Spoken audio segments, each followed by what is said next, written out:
आचार्य जी प्रणाम। खुश रहो खुश रहो। विराजमान। आचार्य जी कैसे हो? नेताजी ठीक है, आशीर्वाद तो है हमारे ऊपर। सब परमात्मा की कृपा दृष्टि है। नेताजी एक निवेदन था आपसे। आचार्य जी आप निवेदन मत करो, आप तो आदेश करो कि हमारे लिए क्या आज्ञा है। आचार्य जी जल लो, बाकी बातें तो होती रहेंगी।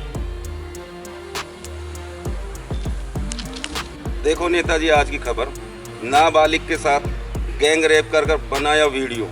आज समाज किस दिशा की ओर जा रहा है नेताजी? बहन बेटियों के साथ बलात्कार, गैंग रेप, नाबालिग बच्चियों के साथ बलात्कार, ये घटना आए दिन को सुनने को मिलती है। एक सर्वे में भी सामने आया है कि हमारे भारत में तो बहन बेटियां भी सुरक्षित नहीं है। आप बिल्कुल सही कह रहे हैं। पहले निर्भया कांड, फिर गुड़िया कांड, फिर प्रियंका रेड्डी कांड।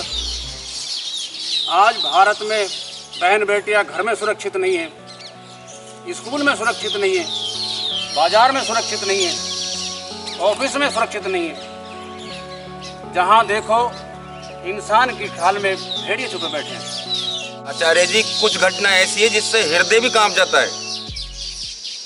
सरकार को कुछ ठोस कदम उठाने चाहिए ताकि ये बहन बेटियों के साथ हो रही अपराध की घटनाओं पर रोक लग सके।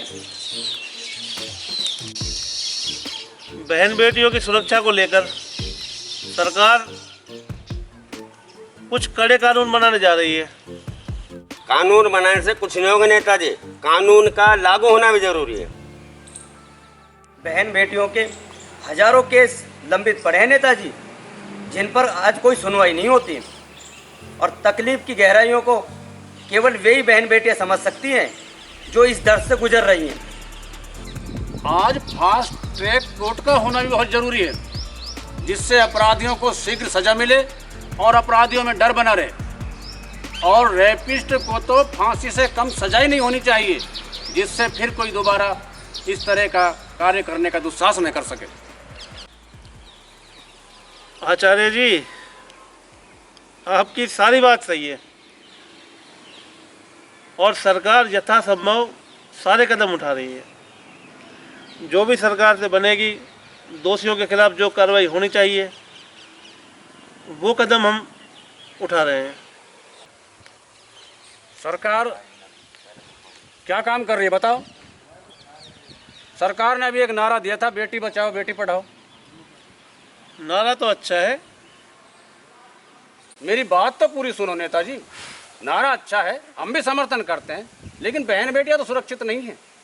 क्या बेटियों को इसलिए बचाया जाए व पढ़ाया जाए कि सरेआम बीच चौराहे पर बेटी को जिंदा जला दिया जाए, तेजाब डालकर बेटी को मार दिया जाए, एक स्कूल बस के अंदर 6 लोगों द्वारा सामूहिक दुष्कर्म किया जाए? क्या इसलिए बचाया जाए कि एक स्कूल बस ड्राइवर द्वारा एक बच्ची के साथ दुष्कर्म कर उसके टुकड़े टुकड़े कर दिए जाए? एक स्कूल अध्यापक द्वारा एक छात्रा को डराकर उसका यौन शोषण किया जाए? या इसलिए कि एक छात्रावास अधिकारी द्वारा हर रोज एक नई लड़की को हमबिस्तर बनाया जाए? या इसलिए बचाया जाए व पढ़ाया जाए कि एक साधु द्वारा मूक बधिर बच्ची के साथ दुष्कर्म कर उसे मारकर अपनी ही कुटिया में गड्ढा खोदकर दबा दिया जाए? या इसलिए बचाया जाए व पढ़ाया जाए कि सरेआम दिन में एक चबूतरे पर भैंसी दरिंदे द्वारा विकलांग बच्ची को नोच लिया जाए? बताओ। आचार्य जी आपने जो बात रखी वो बात आपकी एकदम बिल्कुल सत्य है। आपकी जो व्यथा है उसको मैं भली भांति अपने दिल में रखता हूँ, आपकी बातों की कदर करता हूँ। जो आपके दिल में मलाल है कि इस तरह की जो घटनाएं हो रही हैं, इस तरह की घटनाएं हमारे समाज में नहीं होनी चाहिए। हमारे समाज को नीचा देखना पड़ता है, पर क्या सारे काम सरकार का ही है? आम जनता की और हमारी कोई जिम्मेदारी नहीं है? बात जब बहन बेटियों के ऊपर आती है तो लोग पतली गली से निकल जाते हैं। नेताजी, लोगों का डरना जायज है। पुलिस बेवजह परेशान करती है, और जो ये अपराध की घटना करते हैं ये लोग बहुत बड़ा ग्रह होता है, दबंग लोग होते हैं। ये खून खराबा करने में कतई नहीं चकते। घर गृहस्थी वाले लोग इन लफड़ों में पड़ना नहीं चाहते। बस बस आचार्य जी, ये मुट्ठी भर लोग सैकड़ों लोगों के बीच में भारी पड़ जाते हैं। क्यों? क्योंकि हम चुप रहते हैं, और हमारा चुप रहना उन लोगों को ताकत देता है। हमारी चुप्पी ही उनकी ताकत बन जाती है, इसलिए वो हमारे ऊपर भारी हो जाते हैं समाज में। यदि अपराध करने वाले के पीछे उसके विरोध में एक आदमी भी खड़ा हो जाए ना, तो उसके पीछे सैकड़ों की लाइन लग जाती है कि हम तेरे साथ हैं। पर क्या हर आदमी ये सोच जाता है हमारी बहन बेटी थोड़ी है, क्यों लफड़े में पड़ा जाए, क्यों पुलिस के चक्कर काटे जाएं। परंतु हर व्यक्ति को ये बात ध्यान में रखनी चाहिए कि आज किसी और की बेटी है तो कल अपना भी नंबर आ सकता है। यदि हम किसी के साथ खड़े नहीं होंगे तो कल तुम्हारे साथ कौन खड़ा होगा। इसलिए समाज आज पिछड़ता जा रहा है और अपराधियों की संख्या दिन में दिन बढ़ती जा रही है, उनके हौसले बढ़ते जा रहे हैं। आपको और हमको इस दिशा में काम करना पड़ेगा। आपकी बात बिल्कुल सत्य है नेताजी, मैं पूरी तरह समर्थन करता हूँ। जिस प्रकार कोई घटना हो जाने के बाद हम शोक सभा करते हैं, कैंडल मार्च निकालते हैं, धरना करते हैं, प्रदर्शन करते हैं, यदि इसी प्रकार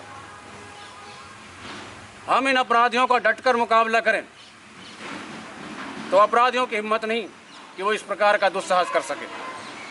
और नेताजी, बेटी बचाओ बेटी पढ़ाओ के साथ साथ हमें बेटियों का सम्मान करने का भाव भी रखना होगा।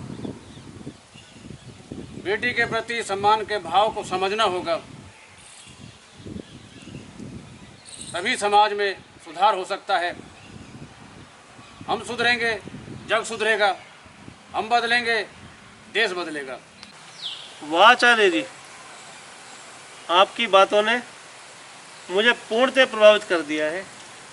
अब आप यह बताइए कि मेरे लिए क्या आज्ञा है। नेताजी, 13 जुलाई को गुरु पूर्णिमा का पर्व है, आप सादर आमंत्रित हैं, अवश्य पधारें। आचार्य जी, यह तो मेरा परम सौभाग्य है कि आपने याद किया और मैं ना हूँ, मैं अवश्य आऊँगा।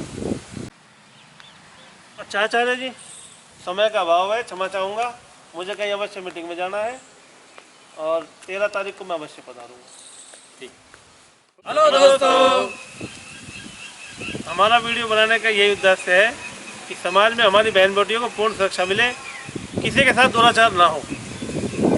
दोस्तों, अगर आपको ये वीडियो अच्छी लगी हो तो वीडियो पर कमेंट्स करें, वीडियो को सब्सक्राइब करें, ज़्यादा से ज़्यादा लाइक करें, ज़्यादा से ज़्यादा शेयर करें।